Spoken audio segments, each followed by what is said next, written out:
Hello, everybody. My name is Abdimalik Malim. Welcome to another episode of Diverse Narratives.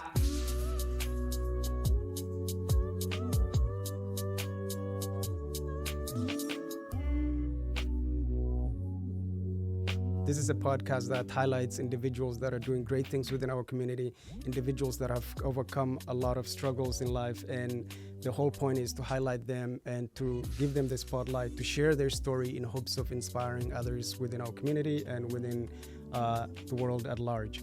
And this individual is born in Dadaab, Kenya, and she's lived there with her family for the first 6 years of her life, after which they ended up coming to the United States and eventually settling in here, Lewiston, Maine.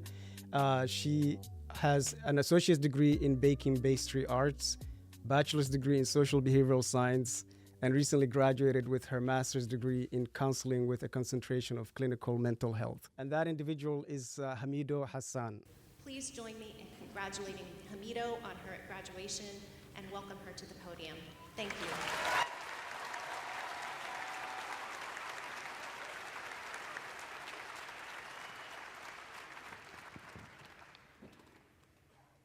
Thank you. Welcome, Hamido. I'm so glad that you took the time to be here and for you to share your story in hopes of inspiring others within our community to be able to go for their dreams and achieve great things. Welcome.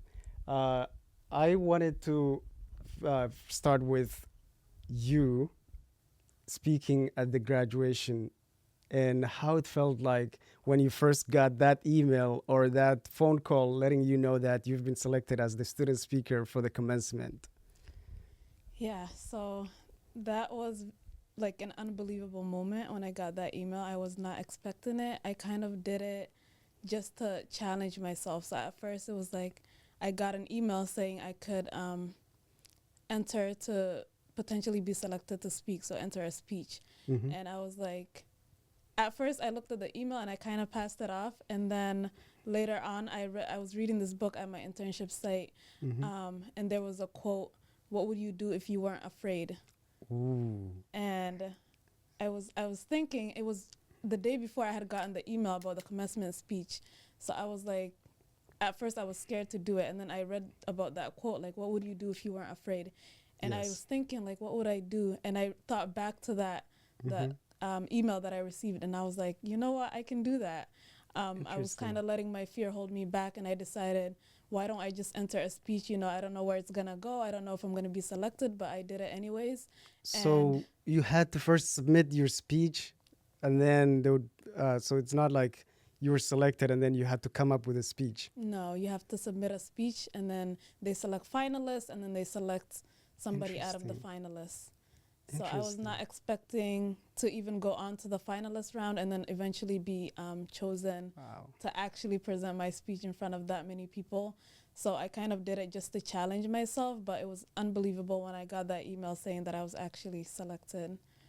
Do you have like some type of background in public speaking? Because I watched your speech and anyone that saw that speech must have been like, whoa, because I was blown away by it. Do you have any background in public speaking, or was it this just you've never spoken in front of anybody and you were just challenging yourself?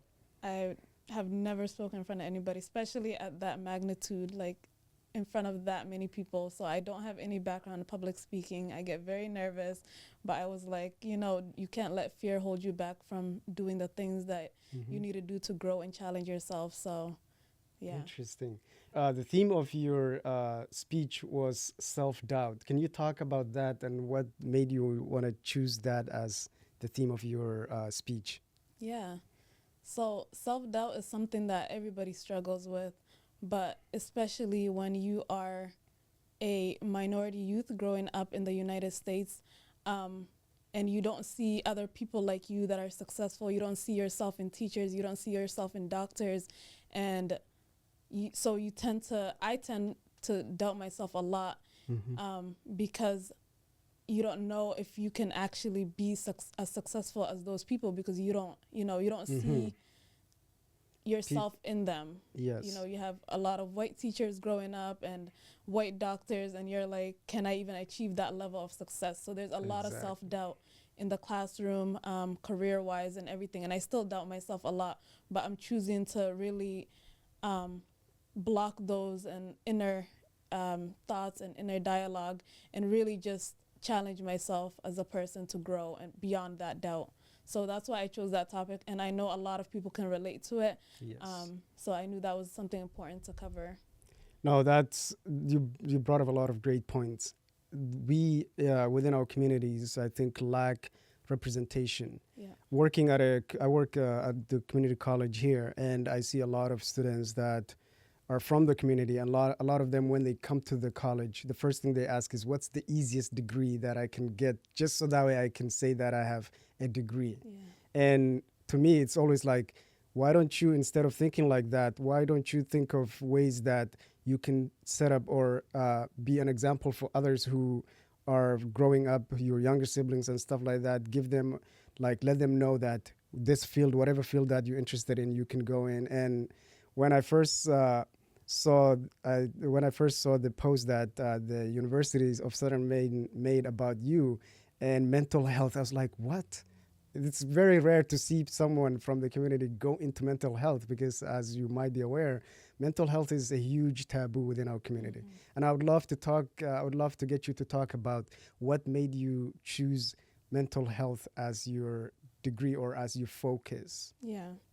So initially, as you said earlier, I got my associates in baking and pastry, and I was going to stop at that. Yes, we're going to get into that. Yes, that was a huge shift going from baking to mental health. Yeah. But if you could, actually, you know what? Let's backtrack and have you talk about what made you go from, like, completely change your career, because it's not like you went from baking on shifts to owning your own business, which kind of go together in a way, but mental health and I don't know how that goes together. So if you could talk about this shift of going from that to mental health. Yeah, and a lot of people ask me that all the time. And honestly, it's kind of, life is unpredictable and you don't know where it will take you. So you kind of just got to trust the process. But for me, initially coming out of high school, I was in the culinary program in my high school. We have a technical program, and that's what I was doing at the time. So naturally, I just shifted towards that, and I was good at that. I was good at baking. I was good at culinary. I went to states. I won states for Skills USA, and I went to nationals for a baking competition. Wow! Yeah, incredible. That's the funny thing is, if someone's good at something so good to the point that they've won those things, they would just double down on that. Yeah, so naturally I did double down on it, and I went to college for baking and pastry arts. And because I didn't know what else am I going to do. This is what I'm good at, might as well follow it. Yes. And initially I was like, I'm just going to get an associate's because I kind of was limiting myself. You don't see many people doing in our communities or just minorities in general. Yeah. And it was the self-doubt in me that, I don't think I can go beyond that. Yes. So that's what I did. And I got my associates, was working in Boston, and then COVID hit, and it changed the trajectory of my life completely. I couldn't have predicted it, but I'm glad it did change my life for the better.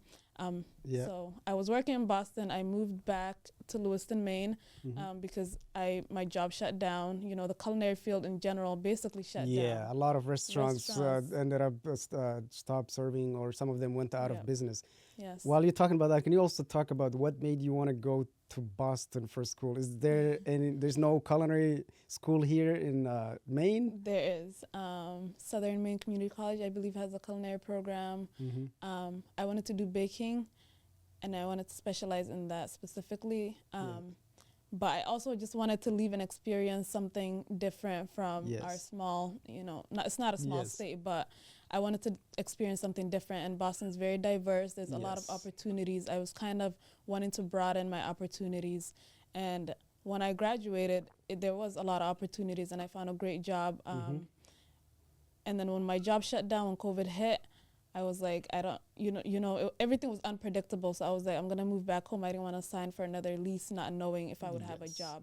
That is true. So, I moved back, and I got bored of having unemployment and stuff. And I'm like, I need to find a job. Yes. So I started job hunting in Lewiston again, and there was nothing because everything was shut down. Yes. The culinary field was basically just, It you would have to get a job at Walmart or some other Yes. places, and I would Yep. assume that's not what you wanted to do. No. Uh-huh. So I was bored. I actually did get a job at Walmart at You one did? point for Okay. a few months. Yes. That's Okay. how bored I got. I can't sit still. Uh-huh. And that was what was out Yeah. there at the time, you know? Yes. So I got a job there. I got a job and I had another job working at the YMCA in their While you were childcare still working at center. Walmart? Yeah.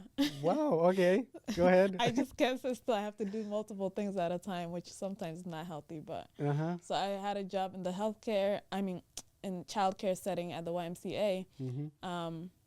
And then my friend, Site, she was working as a BHP at a program in Lisbon, Maine. Mm-hmm. And she was like, because I was interested now in working with kids. So I was like, so she was like, why don't you apply, work full time here? And so I did, because I wanted to experience more. Yes. I wanted more experience in that field. So I started working at a preschool in Lisbon with kids who have autism, and I learned a lot. I was there for almost 2 years. And then naturally I gravitated towards mental health Okay. because of that job that I had. Interesting. And I was looking at the time to go back and get my bachelor's because I was bored. And I was like, You're like, I can't just do one thing at a time. I Yes. need to have multiple was things like, going on. Uh-huh. yeah. So I was like, I need to go back to school. I don't know what. So that job really helped me to figure out what I wanted to go back to school for. So when I went back to get my bachelor's, I also knew I wanted to go straight into my master's. So I kind of had it all planned out when I was going back for my bachelor's in the social behavioral sciences. It took all my associate credits as like electives. So I was Yes. halfway through the program when I started. So it took me just like a couple years to finish off my bachelor's, and then I got my master's in a year because Wow. That was another thing. While I was looking into you, I was like, no, wait. It said that you graduated with your bachelor's 2023, and now it's 2024 and you're earning your master's. Like, what's the trick over there? yeah. That makes sense. Interesting. And I bet it helped a lot that you already had your, your bachelor's degree in social behavioral science. Because I would assume a lot of the classes that you took for that degree kind of went along with the master's. Yeah, I was able to do an accelerated pathway, so you can take grad level. If you're accepted into the grad program, you can take higher level courses that count towards both your bachelor's and your master's. So that kind of fast tracked the program for me a little bit. But also, I was taking once I entered into the grad program officially after my bachelor's, I was taking like 4 or 5 classes a semester.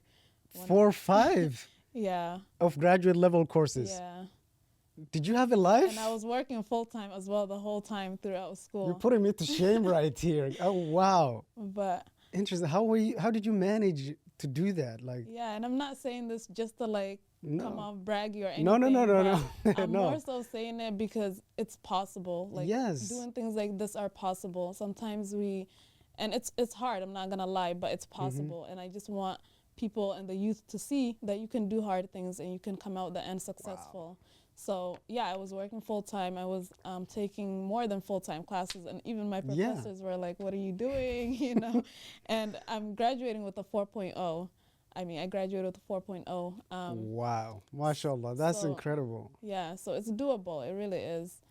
So you were working full time, taking 5 classes of graduate level courses, and this was after COVID, I would assume. Yes. After COVID. Yep. How was your mental health for someone that's going into mental health field? At that point, your mental health you must have been very stressed and burnt out at some point. How did you deal with that? Like when you felt like that? Yeah. So I really, honestly, I made sure. I don't know how, but I made sure to make time still for like family and friends and like going to the gym and things like that. I mean, towards the end of my master's program, that was a little harder to do. Yes. But throughout my bachelor's and the first half of my master's, when it wasn't as rigorous, I really made sure to make time for myself and for family and really take care of myself as well in the process. And like, although I had a 4.0 GPA, I still, Yeah. I wasn't putting too much pressure on myself to achieve that. So Wow. really, you just gotta find a balance, and you gotta find what's healthy for you. For me, it wasn't out of my reach. It wasn't I knew I could do it personally. So you got to figure out what's best for you. Everybody's different. Yes. Sometimes working a job while you're going to school may not be good for you, and you just got to know yourself and your limits. So I really made sure to keep myself in check at times. Interesting. What was your motivation that kept you going? What was it? Family? Was it just to prove that this is doable and to set an example for your younger siblings? Because you do have younger siblings, correct? Yes. Yes. So what was your motivation? Like the days that you were like, I'm too tired. It's snowing outside. I don't want to do no homework. I don't want to do any of that. What got you to get off bed and push yourself to achieve that goal of yours? Honestly, I think about that question sometimes, and I'm like, I don't even know. Like, I don't even know why I do the things I do sometimes. And sometimes it's just to prove to myself that I can do it. Like, because there's so much inner doubt. I still have so much inner doubt. But when I do things like that, I prove myself wrong. A lot of the times it's just to prove myself wrong, because I'm like, can I actually do this? And then I do it, and then it's like, oh yeah, I can. So there's that inner motivation to like prove myself wrong. And then also, yes, I do have younger siblings, and I want them to see that there's no limit to what you can achieve, and it's up to you how you take over the world. So take on the world. So really, that was another motivation piece. Like I have it's okay. 5 younger siblings. Mashallah. Mashallah. Yeah. So yeah, they're really a big part of my motivation, and my parents as well. Like, yes, just the journey that they made, the things that they went through back home, and then making this journey to, pursue a better life for me and my siblings. I have to, kind of, I don't know how to explain it. That was the other thing that I wanted us to talk about is the support that your parents provide for you, because it's possible that because of your parents, they could have held you back from going to Massachusetts to get your associate's degree in baking and pastry. They could have told you, no, that's too far. We need you to stay home. We need help with the kids and stuff like that. So if you feel comfortable talking about like how much support they provided to you and all that. Yeah, my parents are amazing. Like, I would not, honestly, in so many ways, I wouldn't be sitting here having had the experience that I've had if it weren't for them.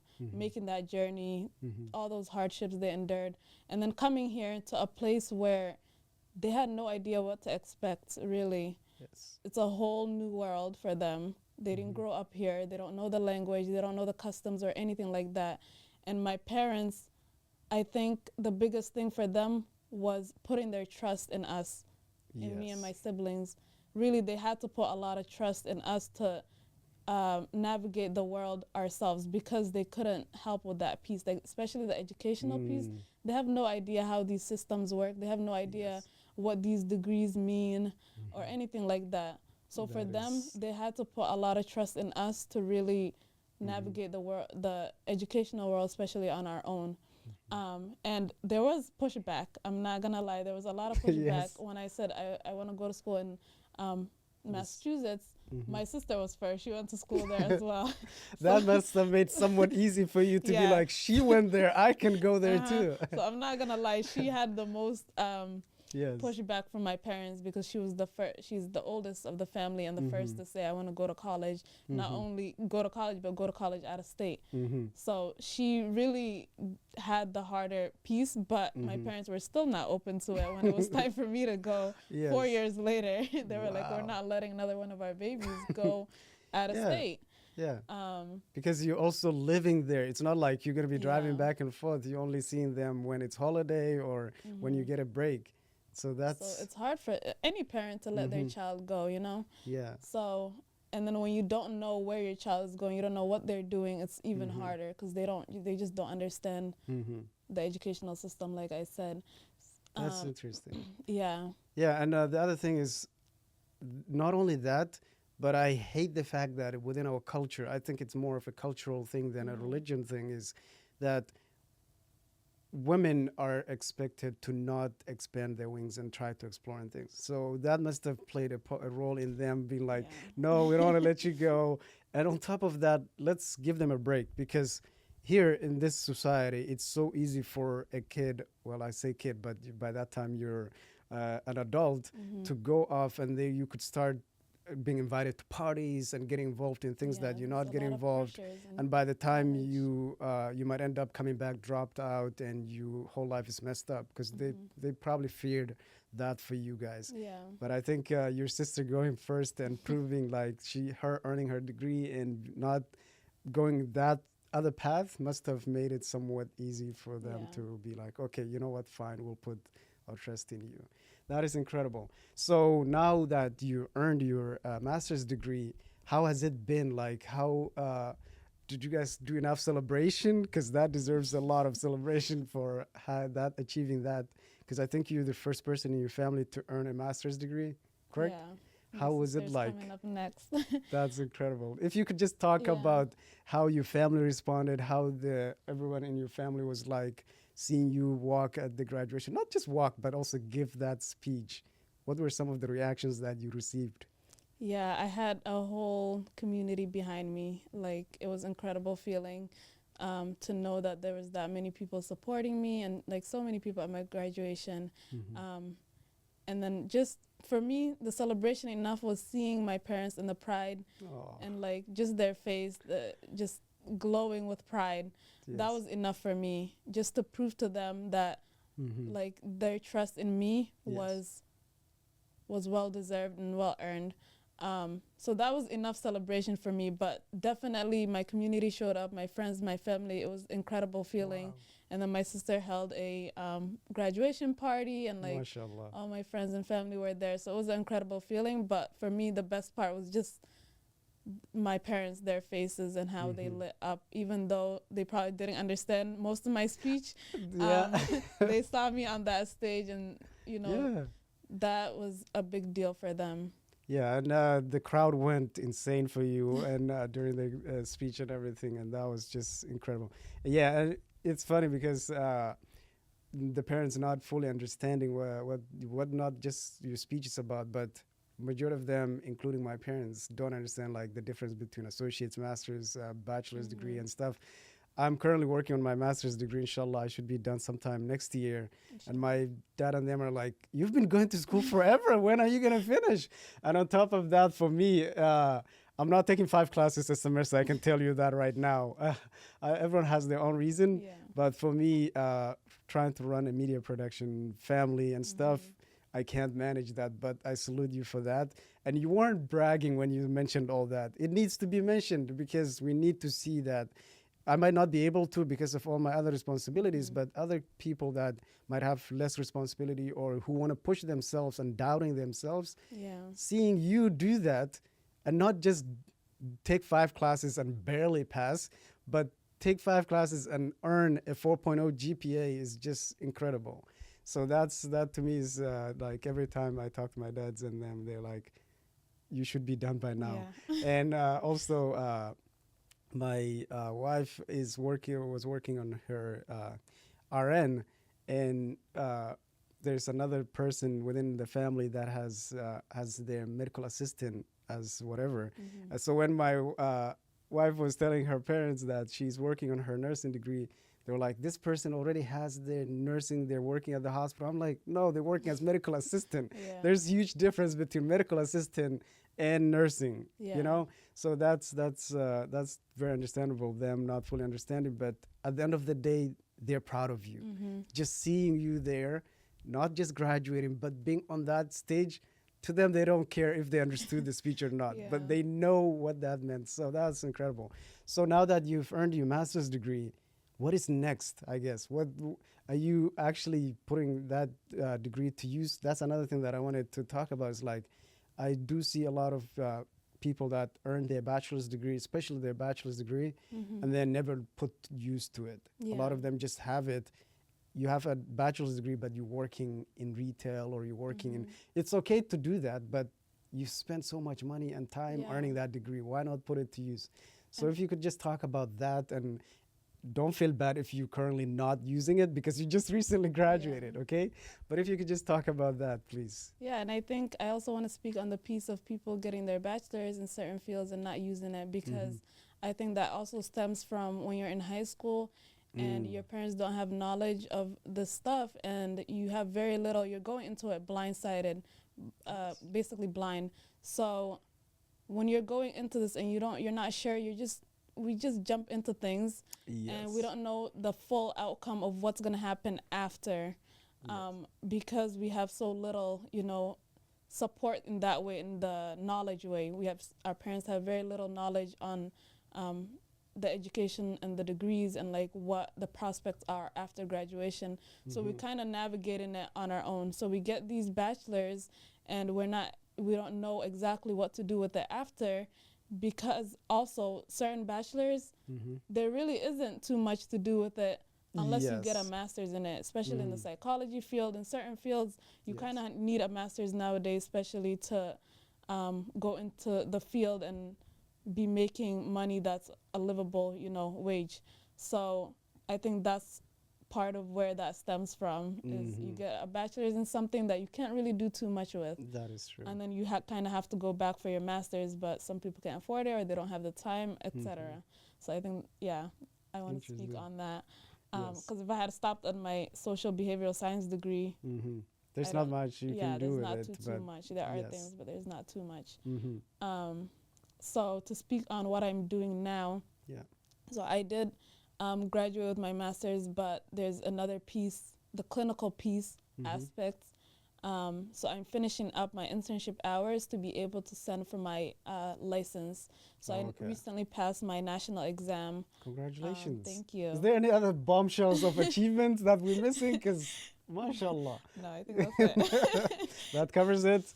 Okay, go ahead, sorry. Yeah, so I recently passed my national exam to Mashallah. be able to send for my license. So part of that is not just the exam, but you have to complete 900 clinical hours. Wow. So I'm almost through with that. In a couple months, I should be done with my clinical hours, and then I can send for my full license. And when I get that back, I'll have a conditional counseling license where I can start practicing. So right now, I'm currently still at my full-time job as a case manager, and I'm just waiting to finish up those hours so that I can send for my license. And once I get that back, I'll be practicing. So I have some plans in place for that as well. Do you see ever yourself sometime in the future opening your own practice?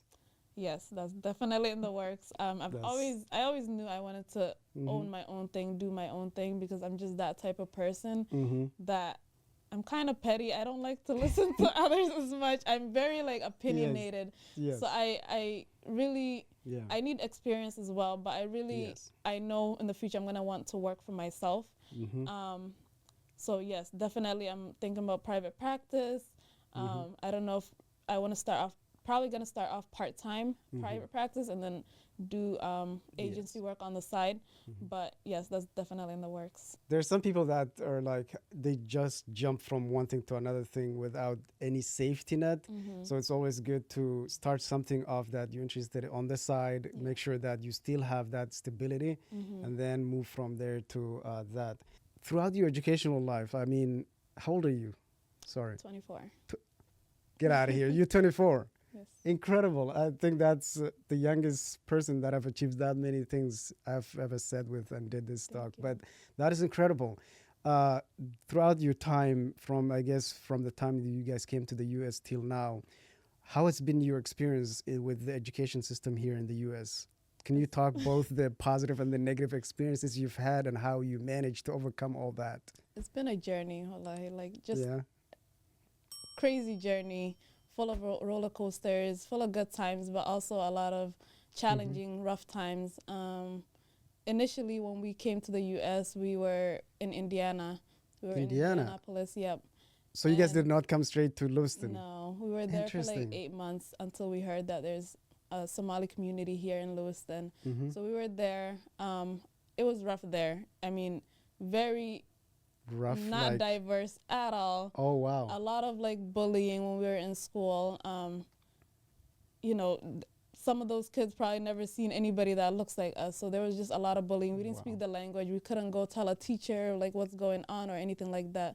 So that's how our journey started in America in the educational system. And then we moved here to Lewiston, where at the time it was pretty diverse. We came like 2007, I believe. Oh, And so there was a good like yes. start of a Somali community here. Yes. So that was refreshing.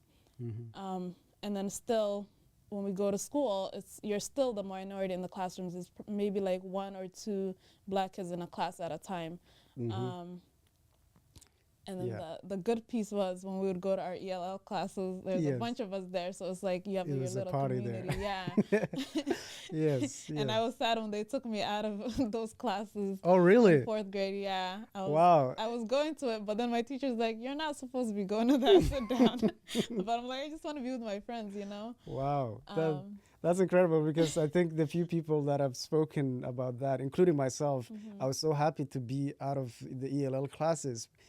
Fun fact, when I went to high school, there's the ESL coordinator tried to put me in ESL classes. And I'm like, I don't think I belong in there. And I literally had to have my parents come. I had to retest and all that stuff to get out. So it's kind of interesting hearing you say that you were like, you did not want it to be out of the ELL classes because of your friends. Yeah, they were all going to that, and I wanted to be there too. But I got pulled out of that.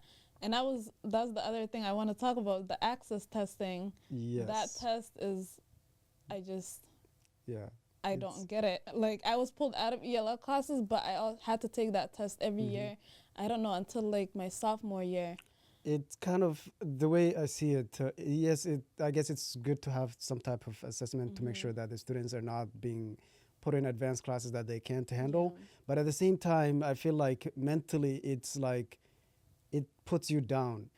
If there's a student that is good enough to not be in there, but English is not their first language, they're being thrown in there, it just makes you mentally feel like it's not motivating, I guess, in a way. That's what I'm trying to say. It just doesn't make sense, because there's kids that were born here, but their parents' primary language wasn't English, that are still thrown into having to do access tests. And those tests, it's not really, doesn't test your competency.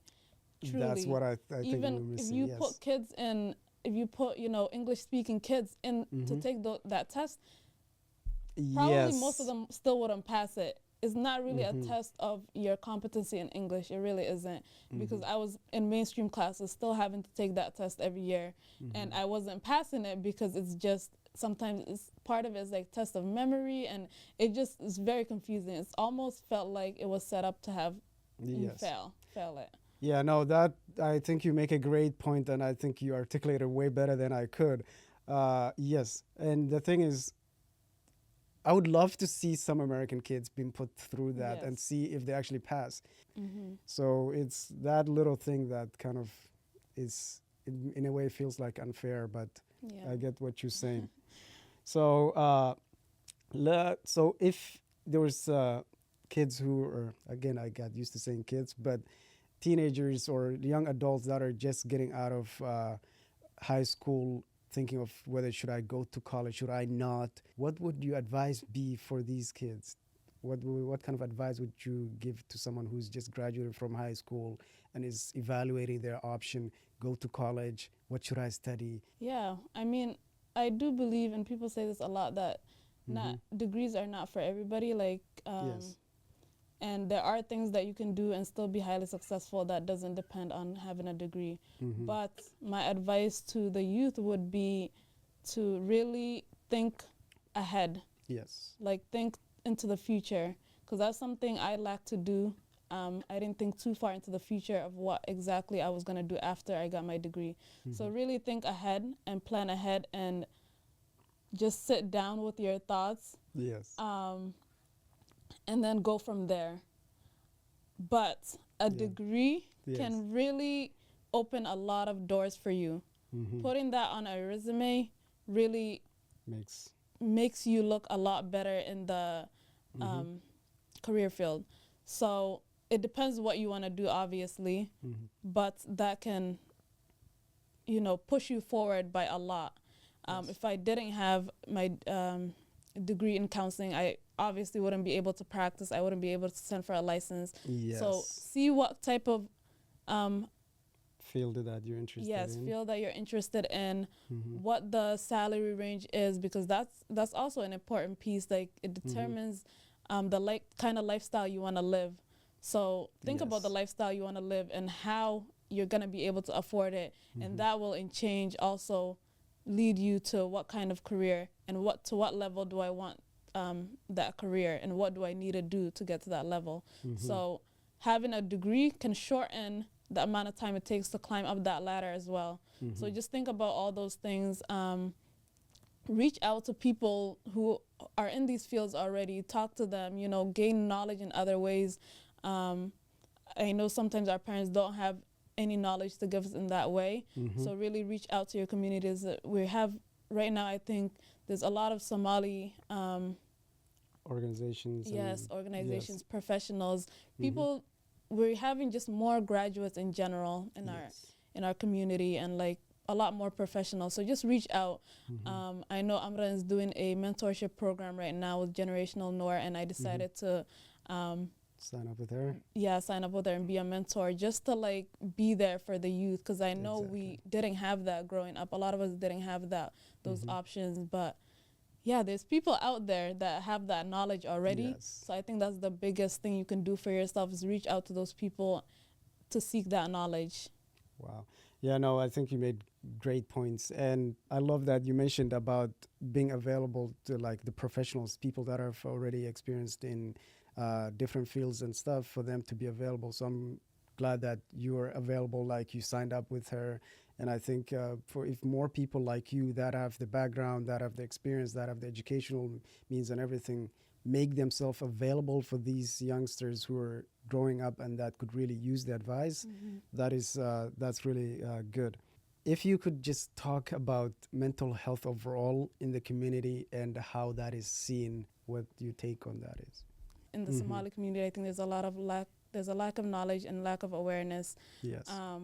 And that's really, there's a lot of stigma around like mental health, and there's just not much understanding. I mean, I don't know what else to say, and we don't even have a lot of words to describe certain symptoms, certain diagnoses. Like it's very difficult, and sometimes like I'm doing interviews for jobs right now, and they will ask me like, would you be comfortable counseling, like doing therapy sessions for people who are primarily just Somali speaking adults? And for me, that's a no. I would not feel comfortable, because I do speak Somali, but it's not on a clinical level. There's certain words I cannot translate. So no, that's wallahi, that's a great point that I didn't even think about, because I remember going to the hospital with my parents and trying to interpret for them, and I'm like, I know what you're saying, but I don't know how to say that in Somali to them. And the same, like when I started at the community college, I decided not to speak to individuals that come there in Somali with them, primarily because my thought process behind that was like, if this person who's speaking to me in Somali goes to another office, that person is not going to speak Somali to them. So I might as well have them speak broken English with me and be able to have them mix Somali and English, because I can understand both, then speak to them in just Somali. But that's a good point about not having being able to counsel an individual that just speaks Somali, because it's kind of hard. You know what you're talking about, you know the terminology, you know what needs to be done and stuff, but how do you translate that into like Somali in a way that is fully understood by the client? So for me right now, I'm not comfortable doing that with adults, just sole Somali speaking. Maybe if they have a little bit of English, I can try to mix it up, but I don't know. And that's why I hope for this field, the counseling mental health field, therapy, I hope to see like more people come into it, more Somalis come into it, so that there might be somebody else who's more proficient in Somali that can provide those services. But we need those services. Like our parents have been through a lot of trauma that they've never processed. The youth are dealing with, so much because their parents and them, they've grown up in completely different culture is completely different worlds. So obviously there's going to be a lot of clash. There was a lot of clash when I was Yes. growing up with my parents. Yes. A lot of fighting because they don't understand certain things. They didn't want me to go to college. That's like immediately like, what's going on? So it's like the youth nowadays, especially because when the youth that were born here Yeah. and they have very little connection with their culture and their roots, and their parents who are mostly immersed in just their own culture and still not in the American culture as much, there's a lot of butting heads and things. So with that comes like just a lot of family dynamic issues. So there's family therapy would help a lot, but then you need a clinician, you need a therapist that's able to speak to the parent in Somali as well, to be able to do that therapy with the family. So it's just a lot going on, and my hope is that more youth are entering this field and willing to like really help us with that issue. Yeah, no, wallahi, even though even if it doesn't feel like it to you, you're paving the way for a lot of kids, like a lot of youth and a lot of people from our community can really benefit from, because correct me if I'm wrong, but from my knowledge, I don't know anyone in our community that has a mental health counseling degree, not just to the level of master's degree. So it's good that you have that, and the day that you open your own practice, it's going to be huge. It's going to be huge. And that's the mental health piece within our culture. It's a huge taboo, seriously. Like a lot of kids that are going through so much, forget about going to your parents and telling them you're depressed. They'd be like, what do you mean you're depressed? I think parents would be just telling their kids to drink shahi or drink this or do this or go to sleep or just other things that just put maybe a Band-Aid on the problem. So because again, to give our parents a break, they grew up in a culture where you had to be tough and you had to hide your emotions and not be vulnerable, because showing you emotions is seen as something that exposes you to others to exploit. So I guess that is their thought process. And again, to give them a break, I think a lot of parents are starting to change. A lot of parents are starting to see the impact of mental health, how big of a deal it is. And it also helps that there are organizations within our community that are trying to raise awareness and change that perspective of things. So I think you are the first of many, hopefully, the first of many to go into this field and the first of many to try to change that. And I wish you all the best and congratulations on all your achievements. And I seriously mean it. One day I look forward to having a similar conversation, but you are at a higher level than you already are. Thank you. And I wish you all the best on finishing up what's left with your clinical internship that you're currently doing. And so if you have any last words for the youth, for yourself. Yeah, thank you so much for having me. And for myself, I really just want to continue to help the community and really empower the youth, because the youth are what is going to help, our community and our future and things like that. So, and for the youth, I really want to say that really everything is limitless. Whatever you set your mind to, you can do. Whether you see somebody else that looks like you doing it or not, whether you see anybody doing it or not, I believe that if you believe in yourself, you can achieve great things. So really go after what you want. The world is your oyster and it's limitless. So yeah. Awesome. Well, that concludes this episode of Diverse Narratives. It's been wonderful chatting with you. And like I said, I wish you all the best. For those of you who are listening to this, if you wanted to watch the video part of side of this podcast, it will be available on YouTube, Diverse-Narratives. You'll be able to find that. And for those of you who are watching this on YouTube, if you want to listen to this podcast on the go, it will be available on Spotify, Apple Podcasts, Google Podcasts, Amazon Podcasts. It will be on all the platforms. Just look up Diverse Narratives and you'll be able to find that. And if you wanted to support us, feel free to share the video, to share any post that we put out on Facebook, because we are on Facebook, Instagram, and TikTok. So yes, with that being said, we'll see you all in the next episode. Thank you for joining us for this episode of Diverse Narratives. And again, it's been me, Abdi Malik, your host.